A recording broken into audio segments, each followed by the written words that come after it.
Olá pessoas, só alegria, beleza pura. Vamos aqui mais uma vez para mais uma aula expositiva aqui de história, né? E hoje vamos falar aí sobre o nosso próximo tema, que é o absolutismo. Perfeito? Né, então a gente vai falar sobre aquela forma de governo em que os governantes aí tinham o apoio não, né? Tinha um poder completo e quase que ilimitado, certo? Mas antes de mais nada, aí, vou passar aqui algumas devolutivas das atividades que foram proporcionadas na semana passada, né, que eram atividades lá que tinham a ver lá com o tema das reformas religiosas, né, que é um tema bem interessante, bem legal. Lembrando que o prazo para fazer as atividades era até ontem à noite, né? Mas vamos lá então. Vamos só fazer uma devolutiva aqui de algumas delas. Né? Porque tinha lá uma questão que era fazer relatório, até aí não tem muito o que explicar, né? Só você falar o conhecimento que você absorveu da aula, meu querido. Ó, tinha uma questão que era a seguinte: ó, assinar a alternativa abaixo que expressa a doutrina luterana. Dessa alternativa lá tinha várias delas, mas a correta é aquela que dizia que a salvação vinha através da fé. Isso é uma coisa que o Lutero, através dos estudos dele, ele não tirou isso do nada, né? Ele era um profundo conhecedor da Bíblia e ele teve essa ideia de que não adianta você fazer coisas boas sendo que você tem um interesse por trás. Então ele falava que a salvação da pessoa ela vinha simplesmente através da fé, não necessariamente das boas obras, que era o que a Igreja Católica falava, né? A Igreja Católica ela tinha essa ideia de que a pessoa era salva pelas, até hoje tem, né? A salvação vem pelas obras. O Lutero, o movimento protestante, vai na contramão e fala que a salvação se dá pela fé. Olha que bonito. Outra questão era a seguinte, ó. Assinar a alternativa que não, que gigante que não. Então acho que tem muita gente que caiu nesta pegadinha, porque que não tem a ver com as 95 teses defendidas por Lutero, ou seja, daquelas alternativas ali era para você marcar aquela que era absurda, aquela que não tinha nada a ver com a pregação aí desenvolvida por Lutero, e que seria o quê? A defesa da Igreja Católica. Pessoal, aí você, né, não precisa ser um gênio, um Albert Einstein para você ver que o Lutero, a proposta de reforma dele é porque ele estava contra os princípios da Igreja Católica. Então, essa alternativa era errada. Essa era uma questão de você apontar a alternativa errada. Você está acostumado com questões que são de apontar alternativas certas. Então, é por isso que acabou dando um pequeno nó no seu cérebro. Mas aqui eu coloquei um não gigante lá em negrito, não, né? Mas eu coloquei um não em caps lock, né, em caixa alta, exatamente para todo mundo perceber, mas tem uma galera aí que não teve cuidado e aí está esbarrando na habilidade de leitura, interpretação. Certo. E outra questão aqui, qual o interesse da nobreza alemã em apoiar a doutrina luterana? Doutrina é um conjunto de ideias. Então, por que os nobres alemães estavam apoiando Lutero? Duas coisas. Confisco de terras da igreja. Então, a Igreja Católica, durante a Idade Média, foi a maior detentora de terras durante muito tempo. Então, os nobres, quando foi chegando essa ideia de poder absoluto aí, eles quiseram romper com a igreja justamente para confiscar essas terras. Lembrando que terra significa riqueza também, né?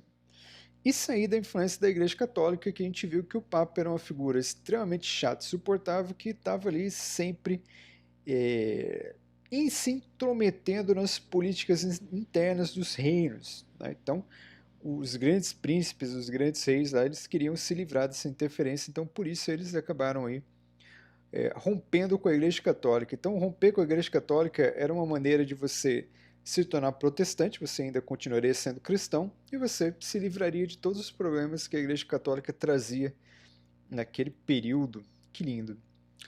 E por que podemos afirmar que João Calvino estabeleceu uma religião burguesa? Ele estabeleceu uma religião burguesa, ao contrário de Cristo, né? Porque Cristo estabeleceu uma religião que era defensora dos humildes. Né? Ele falava que o céu era feito de humildes e tudo aí vai, por aí vai. O Calvino ele vai na contramão, ele não vai fazer a defesa da humildade, mas ele vai fazer a defesa da riqueza. Ele vai falar que quanto mais rico a pessoa, é porque Deus mais gosta dessa pessoa. Então, a riqueza seria uma espécie de bênção. E aí, lógico que os burgueses, os ricos, eles vão adotar essa religião, porque é uma religião que privilegia o status, privilegia a riqueza, certo? Ah, então, ó, aqui, perfeito. Ó, o calvinismo é uma religião que estabeleceu aí a riqueza como virtude. Lembrando que o calvinismo ele pode ser conhecido também como puritanismo, que são a ideia de puritano é ser puro, você abrir mão dos prazeres da vida para você se dedicar somente ali ao trabalho, sendo que o trabalho era uma forma aí de você atingir a salvação. E a última atividade ele escreveu um pequeno texto falando sobre a teoria da predestinação. A teoria da predestinação é aquela que dizia que, segundo João Calvino, lembrando que essas são palavras dele, não estou inventando isso do nada, segundo ele, 99,9% dos seres humanos já estavam fadados ao tacho do capeta, eles já estavam, você já nasce praticamente com o seu passaporte para o inferno carimbado. A única maneira de você reverter essa punição, segundo João Calvino, é o quê? É o trabalho, só que não é um trabalho comum, um trabalho de 8 horas diárias. É o trabalho desgracento, né? O famoso trabalho árduo. É você trabalhar aí 10, 12 horas e por aí vai. É você desencanar dos feriadinhos, desencanar ali da Coca-Cola, dos seus pequenos prazeres, você se dedicar somente ao trabalho. Para os burgueses isso é bom, né? Porque o burguês geralmente é o cara que é o dono da indústria e ele contrata trabalhadores. Ah, mas o burguês também não tem que trabalhar? Tem que trabalhar, mas lembrando que, segundo Calvino, o burguês já é agraciado com a riqueza, certo? Então é uma religião extremamente aí, que ela tem né, um quê muito ligado aí à salvação através do trabalho. Perfeito? Depois aí no final eu abro aí para ver se alguém tem mais alguma dúvida. Abro o chat, mas vamos lá. Tema da aula de hoje, centralização política ou absolutismo. Lembrando que a palavra absolutismo vem de absoluto. Absoluto é aquilo que é inquestionável. Então a gente vai ter grandes reis que vão ter poderes totais e eles serão inquestionáveis em suas sociedades. Olha que lindo. Aqui, no caso, temos um exemplo de rei absolutista, que é o Henrique VIII, que a gente viu lá que foi um rei muito importante. Ele teve até um papel fundamental na reforma religiosa dentro da Inglaterra, porque Henrique VIII é aquele rei que fez a igreja anglicana né, para se separar da igreja católica. Então, ele acabou constituindo, fazendo a sua própria igreja. Que lindo. A igreja que também tem preceitos cristãos, né? Então, uma religião aí protestante. Aqui está ele, ó, que bonitinho, que né, cercado pela nobreza, tem uma pessoa aqui que eu não sei o que está fazendo. Lindo. Né? E esse rei aqui é aquele rei que, como desculpa né, para romper com a Igreja Católica, ele utilizou o seu casamento que estava até então infeliz, então, lembrando que isso foi uma desculpa esfarrapada, para ele poder romper com a Igreja Católica. Certo? Então vamos lá. O absolutismo, também conhecido aí como antigo regime, ó. Vamos lá. Forma de governo comum na Europa entre os séculos XVI e XIX.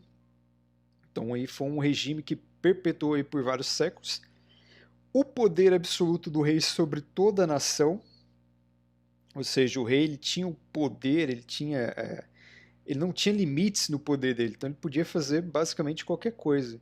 Evoluiu juntamente com o advento das nações modernas, juntamente também né, com a ascensão aí da burguesia. Porque lembra, ó, quando se pega lá no finalzinho da Idade Média, aqui é uma cidade francesa que ela existe até hoje. Essa cidade que ela é medieval, que ela o nome dela, se não estiver enganado, é Carcassonne, que depois ela acabou virando até um jogo de tabuleiro, um jogo de tabuleiro muito popular também. Se não me engano, tem também esses joguinhos para celular, para baixar aí na Apple Store ou no Android. É bem interessante. A Carcassonne é um exemplo de cidade medieval. Uma cidade que surgiu ali no final da Idade Média, ali no Renascimento Comercial, o Renascimento Urbano. Lembrando que o Renascimento Comercial está ligado com o surgimento, com o renascimento das cidades. Então você tem aqui as cidades medievais eram cercadas aqui por muros, até para impedir invasões estrangeiras, e a população aí ficava dentro né, dessa grande muralha, e aqui você tem um castelo também. Essa cidade tem até hoje, você pode pegar lá no Google Maps, Se você digitar lá Carcassonne, agora eu não sei se é o norte da França, mas não importa, também não vai fazer diferença. Mas você consegue fazer um tour pela cidade de Carcassonne, é bem interessante, é bem interessante mesmo. Já que você tem acesso à internet aí, você pode utilizar essa ferramenta aí do Google Maps e você pode conhecer diversos locais. Você consegue dar um rolezinho lá dentro, é bem interessante. Então vamos lá, ascensão da burguesia. Burguesia, lembrando que são os comerciantes. Surgiu lá com as cruzadas, até porque os cruzados reabriram a rota comercial do mar Mediterrâneo, lembra? Então reaqueceu o comércio ali dentro da Europa. Então você vai ter o renascimento comercial, o renascimento urbano e aumento do poder econômico da burguesia, porque a burguesia ela vai ter o dinheiro.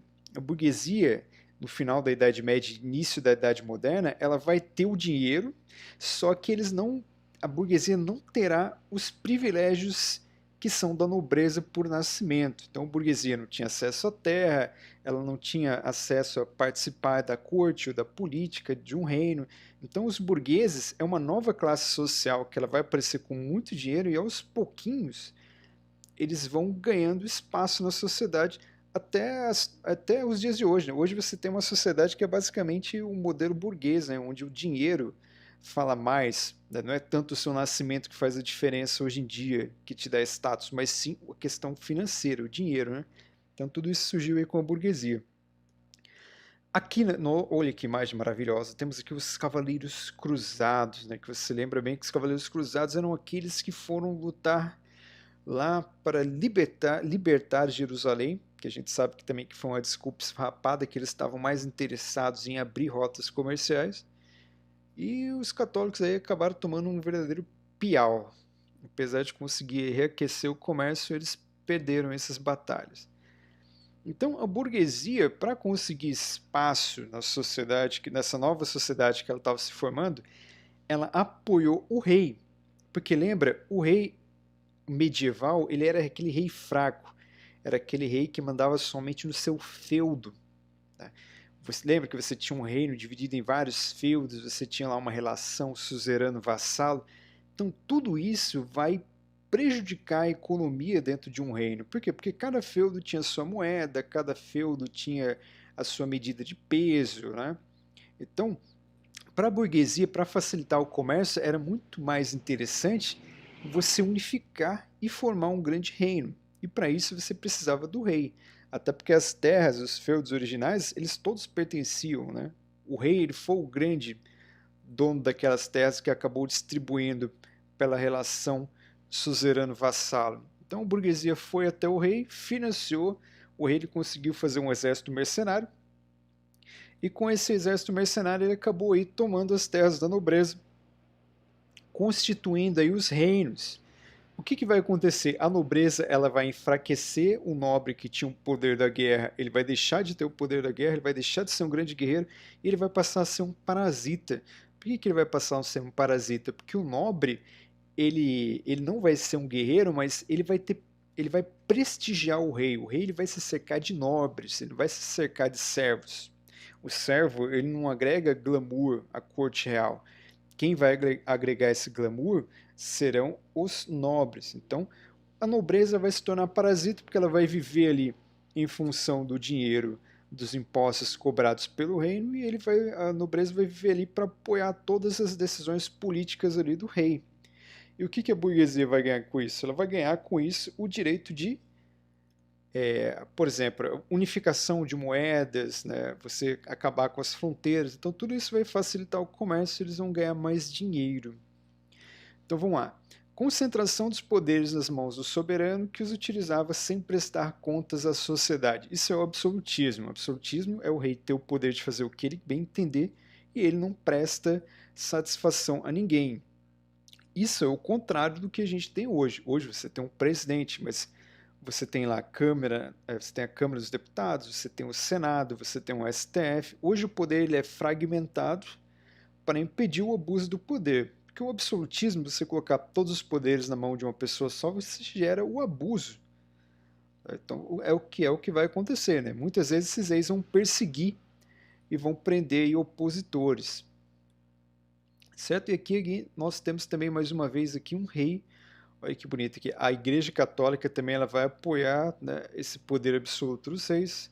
assim como a burguesia e a nobreza. É um regime que naquele momento ali ele vai acabar sendo bom para todos os envolvidos. E aqui é importante você saber uma diferença básica e fundamental. Um rei absoluto, ele tem súditos, ele não tem cidadão. Cidadão somos nós. Qual que seria a diferença fundamental entre o cidadão e o súdito? Um cidadão, ele é cercado de direitos e deveres. Um cidadão, ele pode se expressar, ele pode trabalhar para conseguir um dinheiro, ter uma propriedade privada. Um súdito, ele já não... A ideia da palavra súdito é de você se submeter a um rei. Então, os súditos, eles não tinham liberdade de expressão, não tinham liberdade, as liberdades individuais deles não existiam. Então, eles tinham que obedecer ao rei. O contrário de hoje, que hoje você é um cidadão, você tem direito de se expressar, você tem direito de fazer uma crítica a um prefeito, você tem o direito de fazer uma crítica a um governador ou até mesmo um presidente, e você não pode ser responsabilizado por isso. Obviamente, né, estamos falando de críticas, liberdade de expressão, desde que seja dentro da lei. Né? Você tem a liberdade de se expressar, mas você não pode ser racista, por exemplo. Ah, mas fulaninho falou uma coisa lá racista e estão acabando com ele. É óbvio, porque a liberdade de expressão você tem, ela existe, só que você não pode cometer nenhum crime com ela. Você não pode usar ela para propagar racismo, para propagar misoginia. Então, a liberdade de expressão ela tem uma consequência aí. Desde que seja dentro da lei, você tem aí o poder de se manifestar, isso nos dias de hoje, certo? Então vamos lá, o rei absoluto ele teve apoio da nobreza, que passaram a fazer parte da corte real, que lindo. Apoio da burguesia, principalmente apoio financeiro, até porque a unificação, a formação dos reinos aumentou ainda mais o lucro desses burgueses. E o apoio do clero aqui, que é a legitimação do poder. A gente vai ver que a Igreja Católica ela apoiou o rei, né? Tudo bem que foi ali um acordo que eles fizeram. Né? Em troca disso, ó, vamos lá, o clero apoiou o rei dando uma justificativa religiosa ao poder do rei. Né? Coloquei rei aqui 2 vezes, mas ok. Por exemplo, muitas vezes a Igreja Católica vai tentar convencer as pessoas de que o rei ele tem que ter o poder absoluto dele porque ele é uma representação, uma espécie de mensageiro de Deus. Lembrando que a gente está falando de tempos em que a religião também tinha um peso muito forte, apesar que nos dias de hoje também a religião ela acaba influenciando em muita vida das pessoas. Em troca disso, a igreja continuava com as isenção de impostos e participação política. Então é uma relação de troca. A igreja apoia o rei, em troca desse apoio, a igreja não paga impostos e tem a participação política. Aliás, a igreja ela não paga impostos até os dias de hoje. A igreja é a única instituição aí que não paga impostos, né? O que até certo ponto aí é muito errado. Perfeito, e aqui agora nós vamos ter também o surgimento da guarda real. Né? Esses são aqueles guardinhas da rainha da Inglaterra que eles usam aqueles cotonetes na ponta da cabeça, que lindo, parecem esses capacetes que parecem animais peludos. E a função principal deles é proteger aí a rainha, por isso que eles formam aí o que é chamado de guarda real. Certo? Isso tudo vai gerar um monopólio da violência por parte do rei ou por parte do Estado. Porque, por exemplo, antigamente você tinha os exércitos feudais, cada nobre tinha o seu exército. Isso vai se acabar com a formação dos reinos. Porque com a formação dos reinos você vai ter a criação de uma guarda nacional e o rei, além de chefe político, ele vai ser o chefe do exército, ou seja, o rei ele vai ter o poder para controlar o exército, a famosa guarda real, para poder aí, acabar com a manifestação, para poder declarar guerra a um país vizinho. Isso a gente chama de monopólio da violência por parte do Estado. Isso que existe hoje, né? Hoje, quando tem manifestações e a PM aparece lá para porrada, bala de borracha, gás lacrimogêneo, é o quê? Essa PM, que é uma instituição que é submissa ao Estado, está obedecendo às ordens de um governo. Então, o governo tem esse direito de usar da violência. O cidadão comum que sai quebrando tudo, dando porrada em todo mundo, ele passa a ser um criminoso, ele é preso. Então, a única instituição que pode exercer a violência é o Estado. Isso vai surgir também aqui nesse período do absolutismo. Isso é uma maneira de você manter um controle, um monopólio sobre o uso aí da violência. Então, para você ver como que o ele vai se tornando aí cada vez mais poderoso aí com o passar dos tempos. Principais monarquias absolutistas, né? Eu não vou entrar em muitos detalhes. Se você pesquisar depois, você vai ver que principalmente França, Espanha e Inglaterra, né, são países aí que a gente vai falar bastante quando fala de absolutismo. E vamos lá, só que aí você precisa convencer a população que a população deve obedecer esse rei, porque até então porque hoje é muito comum você conhecer os políticos, você vê a carinha deles, porque eles estão o tempo todo ou na televisão ou nas redes sociais.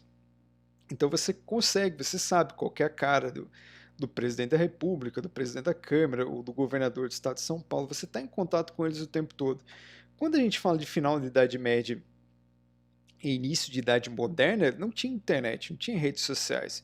Então, muitas vezes, aquele servo que trabalhava no campo, desgraçadamente o dia inteiro, ele sabia que existia um rei, ele conhecia o nome do rei, só que se o rei passasse por ele, né, trajando roupas normais, é óbvio, né, que se trajasse roupas de rei, todo mundo ia saber que ele era rei, ele jamais ia conseguir identificar esse rei somente pelo rosto dessa pessoa.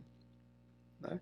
E outra coisa, e do final da Idade Média para o início da Idade Moderna, o servo estava acostumado a obedecer o senhor feudal, que era aquele nobre, dono do feudo. Então muitas vezes ele sabia que tinha um rei, só que ele tinha que obedecer o senhor feudal. A partir do momento que todo mundo vai ter que obedecer um rei, você vai ter que passar a convencer essas pessoas de que elas devem obedecer a esses reis. Por que hoje você aceita, você pode ter críticas, tudo, etc., mas por que você aceita, por exemplo, o governador do estado de São Paulo? Por quê? Porque ele foi eleito democraticamente. A nossa Constituição ela prevê que tem eleições a cada 4 anos para você escolher governador, presidente. Então a gente, de certa forma, aceita os políticos que estão lá porque eles passam por um processo de eleição. No final da Idade Média, início da Idade Moderna, que nesse período não existe democracia. O rei ele vem de uma família real. Ele, né, tem uma linha de sucessão ali. Então como que você vai convencer as pessoas a obedecerem esses reis? Aqui vai entrar o papel importante dos famosos teóricos do absolutismo. Teórico é o pensador, é o cara que vai criar teorias para defender o poder do rei. O primeiro deles é Thomas Hobbes. Olha que bonito. Quem que é Thomas Hobbes? Esse aqui, ó. Um velho sábio com a sua bigoda, seu cavanhaquezinho aqui, lindo. O que Thomas Hobbes vai dizer? Ele é um grande teórico, um grande filósofo, um grande pensador ali, viveu ali entre 1588 a 1679, inglês, né? Ele vai falar que o seguinte, ele vai falar que as pessoas devem entregar suas liberdades para um rei para que ele possa conduzir a sociedade. Por que ele vai falar isso? Porque ele tem uma visão negativa do ser humano. Ele tem uma visão quase que medieval das pessoas. Ele pega o ser humano, ele retrata o ser humano como um selvagem. O ser humano é um selvagem, e se você deixar ele sozinho, ele vai fazer guerras, ele não vai querer trabalhar, ele vai se entregar aos prazeres da vida. Então Thomas Hobbes falava que o ser humano, se ele ficar solto por aí, ele vai fazer coisas caóticas e insanas. Então, para controlar a sociedade, para controlar esses seres humanos, você precisa de um rei forte que estabeleça regras para que o reino possa progredir, certo? Então, essas pessoas, esses súditos, eles abdicam de suas liberdades individuais em troca de ter um rei forte e poderoso que possa guiar a nação aí a um futuro brilhante. Então, Thomas Hobbes ele tem uma visão extremamente negativa do ser humano e fala que o ser humano tem que ter alguém mandando nele porque ele é selvagem, certo? E a principal obra em que ele fala tudo isso aqui, o Thomas Hobbes, é um livrinho chamado O Leviatã. Lembrando que Leviatã é uma criatura mítica que existe lá na mitologia grega, mas também aparece na Bíblia. Né? Se não me engano, Leviatã é um demônio. Na Grécia Antiga, Leviatã era uma criatura que, se não estiver enganado, ela habita os mares. Então, o que é? O absoluto, o soberano, o rei, ele é esse Leviatã.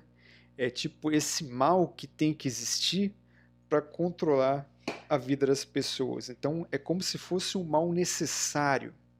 Se você deixar o ser humano por ele mesmo, é um caos, é só desgraça. Então é por isso que ele tem que ter esse mal necessário, que é um rei com poderes aí absolutos. E a frase mais conhecida aí que Thomas Hobbes alcunhou aí durante toda a sua vida é: o homem é o lobo do homem. Então, essa é a justificativa que ele usava aí para que o poder ficasse nas mãos de um rei. Ah, mas o que significa o homem ser o lobo do homem? O lobo, ele é um predador. Ele é um predador, ele mata, ele come a carne de suas presas. Então, quando ele fala que o homem é o lobo do próprio homem, ele está querendo dizer que o mal da humanidade é o próprio ser humano. Então, é o ser humano é responsável pelas mazelas aí da humanidade. Então, se isso não for uma visão negativa, eu não faço ideia do que seja. Então, é por isso que tem que ter alguém segurando uma rédea, como se fosse um pastor dos homens. Que o pastor é aquele que guia o seu rebanho. É até uma visão bem negativa, né? Porque você trata o pastor como ser humano e você trata as outras pessoas como rebanho, como se fossem animais, né? Como se eles fossem incapazes. Que essa é uma visão que a igreja tem também, né? Quando fala que um fulano é um pastor, que dá a ideia que os outros não são de nada, né? Ok, aqui temos um outro pensador aqui, ó. O Thomas Hobbes ele justifica o poder do rei, ele dá uma justificativa social, certo? Aqui você vai ter Nicolau Maquiavel, que já vai ser um italiano, político, filósofo, olha que menino maravilhoso, lindo, que é de 1469 a 1527, que é o período ali em que ele viveu. O que ele vai fazer? Ele vai ser um defensor também do poder absoluto nas mãos dos reis, aqui no caso também chamado de soberanos, os quais deveriam lançar mãos de todos os meios para garantir o sucesso e a continuidade do poder. Então o Maquiavel ele falava o seguinte, ele falava que o soberano, o rei bom, não é aquele rei que comete bondades, é aquele rei que se perpetua no poder. Então aquele rei que se mantém no poder. E para se manter no poder, segundo Maquiavel, esse rei ele tem que fazer tudo, passar por cima de todos, inclusive da própria Igreja Católica. O Nicolau Maquiavel ele vai ser um cara meio detestado pela Igreja Católica, exatamente porque ele propagava isso, né? Maquiavel também falava de uma coisa aqui que chama secularização do Estado. A secularização do Estado que hoje existe, Maquiavel inventou e ele falava que o que seria isso? Seria a separação da Igreja do Estado. Então o Estado vai ser um órgão controlado por políticos, enquanto a Igreja Católica ela não tem que interferir nesse Estado, ela vai ter que interferir somente nos assuntos que são ligados à Igreja Católica. Então, ele queria separar a Igreja Católica desde aquele período, porque ele já previa, né? Pô, se a Igreja participar muito da política, ela vai atender somente aos interesses dela, os interesses da Igreja podem não ser os interesses das pessoas, né, comuns. Então, ele queria essa separação se chama secularização do Estado. E, obviamente, não preciso nem falar para vocês que a Igreja Católica ela vai ter uma visão extremamente negativa do Maquiavel. Ela só não vai conseguir queimar o Maquiavel porque o Maquiavel ele é uma pessoa muito influente e é diferente você prender e torturar uma pessoa influente de você prender e torturar uma pessoa que não tem muito, que não vem de uma família nobre nem nada. Então são duas maneiras diferentes aí. Então a Igreja Católica ela não vai conseguir perseguir o Maquiavel, porém a Igreja Católica vai fazer uma série de campanhas aí de fake news ligando o Maquiavel à figura do capiroto. Tanto é que de Maquiavel vem a palavra maquiavélico, que maquiavélico é o quê? É o ser humano sem escrúpulos, é uma coisa meio que quase que demoníaca, né? Então a Igreja Católica ela fazia muito isso também. Quando ela não conseguia muito perseguir uma pessoa, não conseguia prender, ela demonizava essa pessoa, falava que, tá vendo, aquela pessoa tem lá ligação com forças obscuras, pacto com o capeta e por aí vai. Então, hoje, se você fala que um sujeito é maquiavélico, você está querendo atribuir a essa pessoa aí uma qualidade que seria negativa. Então, tudo isso é porque Maquiavel ele queria frear e limitar os poderes da Igreja Católica. E o Maquiavel lá, né, ele escreveu lá um livro que ele escreveu, chamou O Príncipe, né, que fala que é tipo uma cartilha, um manual de como que um bom soberano deveria agir. E a frase de Maquiavel de efeito dele é: os fins justificam os meios. Ou seja, vem muito com aquela coisa das pessoas que querem se manter no poder. Você tem que fazer de tudo, o rei tem que fazer de tudo para se manter no poder. Então, o fim, a finalidade dele, que é se manter no poder, justifica tudo que ele fez nesse percurso até ele permanecer no poder. Então, segundo Maquiavel, o bom governante é aquele que se mantém no poder, não é aquele que é necessariamente bom. Então, aí é um preceito até certo ponto é canalha, né? Por isso que a gente fala, tem muitos políticos brasileiros aí que são maquiavélicos. Então ele falava que um rei ele tinha que ser temido, não amado, porque é aquela coisa, né? A pessoa quando ela é muito boa, aí aquele limite entre ser bom e ser trouxa é um limite muito pequeno, né? Um limite muito, uma linha muito tênue. Então por isso que Maquiavel falava que o rei não pode ser bonzinho. As pessoas riem disso, mas é pura realidade. Então ele falava que o rei ele tinha que ser temido. Você tinha que olhar para o rei e falar, pô, esse cara vai acabar com a minha vida, e não olhar para o rei e ele tá sorrindo o tempo todo. Só que temido é diferente de odiado, né? Que Maquiavel falava, um bom rei é aquele rei que tem que ser temido, porém se ele for odiado pela população, a população vai se revoltar, pegar em armas e vai tirar esse rei, então logo ele vai ser um rei meia boca, né? Porque ele não se manteve no poder. Então é diferente você ser temido do que você ser odiado. Perfeito. E aqui, né, o Maquiavel ele traz uma explicação também social, né, até certo ponto econômica, mas aqui nós vamos ter contato com Jacques Bossuet, um francês, aqui que bonito francesinho aqui com o seu crucifixo, né, o que denota que ele faz parte do povo cristão. E o Jacques Bossuet ele vai dar uma justificativa aí, uma justificativa religiosa. Né? A justificativa dele vai ser a mais simples de todas. Né? O Thomas Hobbes tenta justificar a natureza do ser humano. Né? O Maquiavel ele inaugura ali uma separação entre igreja e Estado. O Bossuet ele já vai ser aquele cara mais humildão, mais simples. E ele vai falar que Deus que rei é rei porque Deus quer. Então, assim como você tem lá Deus, né? Deus é Pai, Filho e Espírito Santo, você tem meio que uma trindade aí, né? Uma tríade, Pai, Filho e Espírito Santo. Na Terra você vai ter também, né? Você vai ter o rei, olha que bonito. E aí você vai ter a nobreza e você vai ter desculpa, você vai ter o clero e a nobreza. Então, meio que uma divisão social inspirada aí na Sagrada Escritura. É óbvio, eu não preciso falar aqui para você que a Igreja Católica vai abraçar o Bossuet e vai falar: Bossuet é lindo, maravilhoso. Ah, o Maquiavel é um canalha, é um demônio. Então, a Igreja Católica ela vai ter aí as suas preferências aí. Aqui eu ia falar até um pouco mais de alguns reis absolutistas para vocês, mas eu vou ficar. Vamos nos prender somente em um, porque senão ela vai ficar muito extensa e muito cansativa. E vamos falar do famoso Luís XIV, que a gente até acabou aí falando em algum momento, quando ainda existia, quando o mundo não tinha acabado, né? Então aqui temos aí Luís XIV, e a gente viu que o Luís XIV ele é bem diferente, né, dos demais reis, até porque Luís XIV vai ser trabalhada aí o marketing, a imagem do Luís XIV, porque o Luís XIV, quando aconteceu dele se tornar rei, as pessoas olharam para ele e falaram: Nossa, mas esse é o rei da França, mas ele é muito feio. Coitado, um rei. Ser feio não é algo anormal, é muito pelo contrário, é natural ser feio. Repito, o belo é aquilo que é exceção. O ser humano ele é feio por natureza.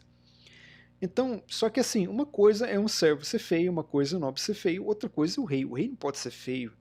Então, o que vão passar a fazer com ele? Vão trabalhar a imagem dele a ponto dele parecer aí ser uma figura esteticamente melhor, né?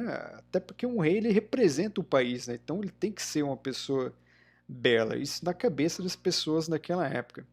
Uma espécie de Cristiano Ronaldo. Se você pega o Cristiano Ronaldo no início de carreira sem dinheiro, você vai ver que ele é horroroso até ele passar a ser essa pessoa hoje, que ele é depois de dinheiro e de marketing e propaganda.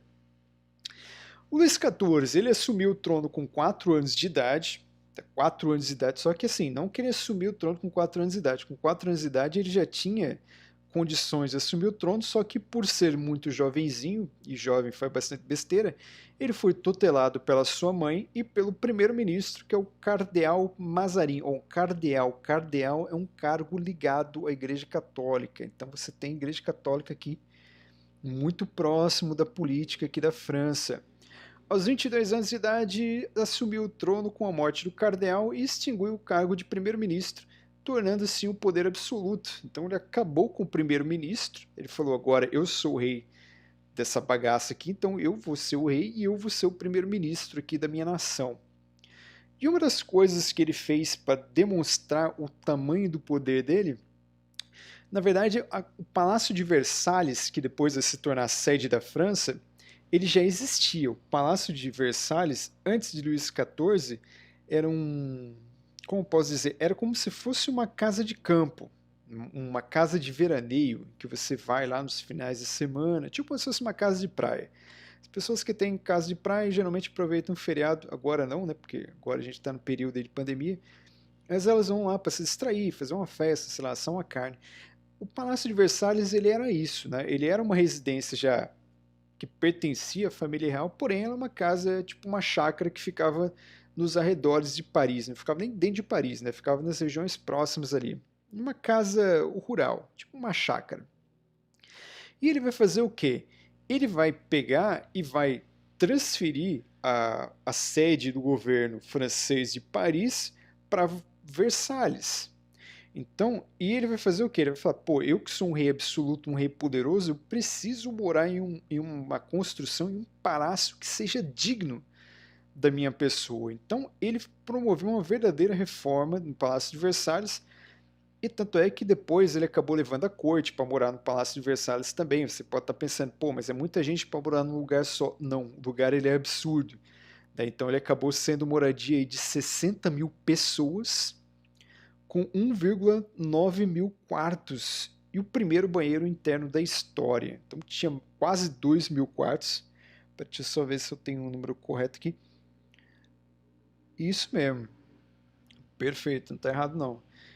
E o primeiro banheiro interno da história, que banheiro interno é uma coisa que é nova nesse período aí, porque até então o banheiro ele era separado da casa, que era como se fosse uma fossa que você tinha que sair da sua casa e até lá uma partezinha lá onde você podia fazer, né, se tranquilizar fazendo as suas necessidades. No Palácio de Versalhes o banheiro vai ser interno, então o rei ele vai inovar com isso, olha que lindo.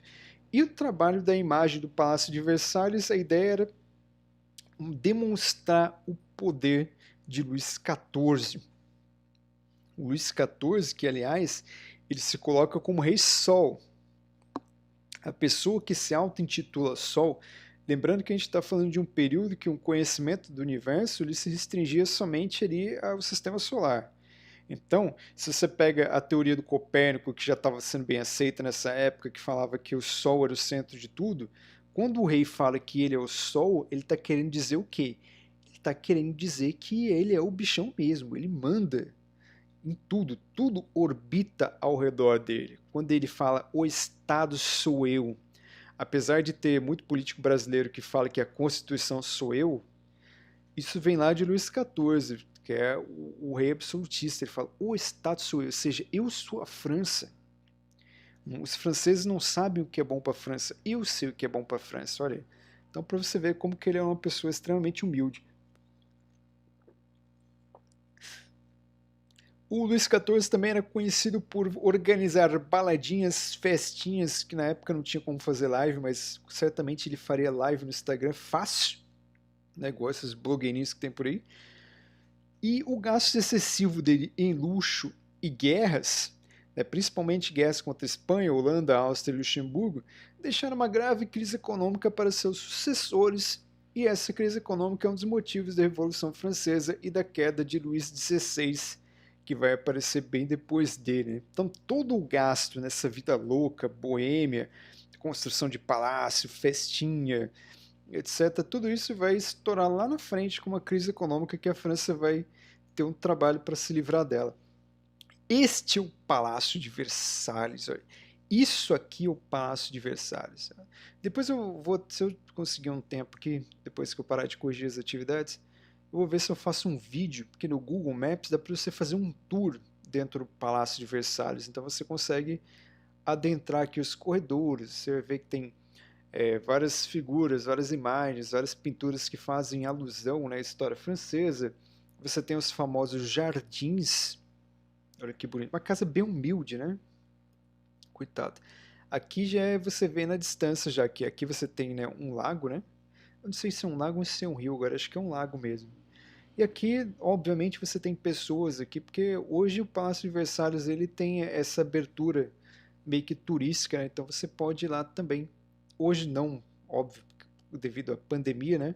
O funcionamento está suspenso, mas você pode conhecer o Palácio de Versalhes sim. Esse aqui, se não me engano, é o Laranjal de Versalhes, né?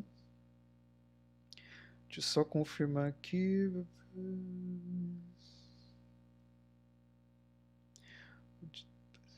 Isso é um dos pontos turísticos aí do Palácio de Versalhes, que é o Laranjal, sim. É um dos pontos, ó. Então, você, olha que bonito que aqui, ó. Tipo como se fosse um jardim, ó. Imagine você passando nesse local aqui, que maravilhoso. Certo? E aqui o Palácio de Versalhes aqui ao pôr do sol. Que bonito que é. Então o Luís XIV, não que ele construiu, porque lembra, o Palácio de Versalhes ele existia. Antes de Luís XVI, ele era menorzinho. Com a ascensão de Luís XVI, 16 não, desculpa, 14, eu tô falando besteira. Com a ascensão de Luís XIV se viu na necessidade de ampliar esse palácio, né, a fim de se tornar uma moradia digna do Rei Sol. Porque um rei ele não queria morar em qualquer lugar, ele queria morar no melhor dos lugares. Né? Certo? E como que vai acabar o absolutismo? O absolutismo ele vai ser um regime político que ele vai acabar ali por volta do século XIX, quando apareceu os primeiros 18 e 19, né, quando aparecer ali os primeiros ideais iluministas, que são aqueles filósofos que vão começar a questionar o poder do rei. Outra coisa também que vai jogar a pá de cal em cima do absolutismo vai ser a Revolução Francesa, que é uma coisa que você vai ver quando estiver lá no 8º ano, que é um assunto maravilhoso, em que aqui eles vão estabelecer o que? Direitos humanos, eles vão estabelecer limitação aos poderes do rei, e assim o absolutismo ele vai entrar em crise. Eu quero que você entenda que, assim, o sistema de monarquia ele ainda existe. Você tem monarquias na Europa, como por exemplo, a mais comum delas é a Inglaterra. Então você ainda tem reis e rainhas espalhados pela Europa. Só que a diferença é que hoje esses reis e rainhas eles não mandam o tanto quanto eles mandavam antes. O poder hoje dos reis ele é limitado. Por exemplo, a rainha da Inglaterra ela não faz nada. Ela não aparece, ela não toma decisão política. A família real inglesa também não faz nada. Quem toma as decisões, principalmente agora em tempos de pandemia, é o primeiro-ministro, que é o Boris Johnson, né? Você tem um parlamento ali e eles são eleitos democraticamente. Então hoje você tem rei, só que são reis que não são reis absolutos, são reis com poderes aí fragilizados. Dúvidas, críticas e sugestões. Se alguém tiver alguma coisa para perguntar, pergunte agora mesmo, que a gente já está vencendo aqui o nosso tempo. Eu não gostaria de alongar muito. Não, ninguém tem dúvida nenhuma aqui, gente. Que maravilha. Oi? Aqui apareceu uma dúvida aqui, ó. Tal de Motor AP, não sei, não faço ideia de quem você seja, eu espero que seja um aluno mesmo. Oi, professor, estou sim. Eu não lembro de algumas. Eu não lembro algumas que eu respondi, mas acho que acertei todas as questões e adorei essa aula. Muito obrigado pelo elogio e pelo carinho, mas se você não lembra das suas respostas, então é um sinal de que você não respondeu com tanta segurança assim. Então você pode ter errado uma ou outra questão, né? Então você tem que estudar mais, cara, você tem que ser mais seguro das suas respostas, né? Tem gente que eu sei lá, que entra lá, que escreve qualquer coisa lá para tentar me enganar, que tem pessoas que acham que eu não leio, mas eu leio sim. Certo, então muito obrigado aí, não sei quem é você, Motor AP, uma pessoa que deve gostar de motos, mas muito obrigado pela participação. Aqui, eu sou o Kevin, ou Kevin, joia Kevin. E outra coisa, pessoal, quando eu coloco lá, pra... a pessoa que tá rindo do meu lado, que não sei por quê. É, é que tem muitos Kevins, né? Eu precisava de mais informações para saber qual é o Kevin. Aqui, ó. Felipe Insano Rodrigues. Ô, Felipe, você não pode ser insano, você tem que ser uma pessoa sã. Acertei todas, professor? Não sei ainda, vou liberar a nota depois só. Fernanda Souza. Não, professor, não tem nenhuma dúvida. Isso pode ser uma coisa boa, mas pode ser uma coisa ruim também, né? A pessoa, quando tem muita certeza também, ela pode não saber nada, né? Então, certo? Eu queria ver uma aqui, teve alguém que escreveu uma coisa aqui, que agora eu perdi, deixa eu ver se eu acho aqui. Pessoal, outra coisa, quando eu coloco lá no formulário para você escrever a sala, não é para você colocar a sala 12, 11, 10, tipo, não importa, sabe? A sala é o seu ano, seria sétimo ano B, sétimo ano A, sétimo ano C. Ok, vamos ficar aqui mais um tempo. Temos mais um tempinho ainda. Alguém tem alguma dúvida aí? Vamos lá, alguém tem uma dúvida sobre o Paço de Versalhes? Marlene Maria Souza Santos. Não estou com dúvida, professora. Amei a sua aula. Muito obrigado. Muito obrigado mesmo. Eu estou gostando de fazer essas lives aqui. É bom que eu não preciso perder muito tempo com disciplina. Não sei se vocês repararam, agora nessa pandemia aqui, no ensino à distância, a gente perde menos tempo com disciplina e a gente tem mais tempo para conseguir dar aula, né?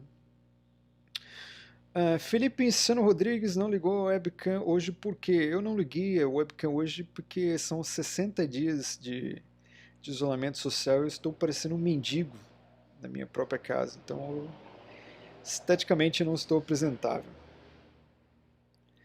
Alguém mais tem uma dúvida? Por favor, pessoal, dúvidas referentes aqui ao conteúdo. Né? Estão preocupados com a minha ausência, mas a minha ausência é só estética, pessoal. Eu tô aqui, tô bem.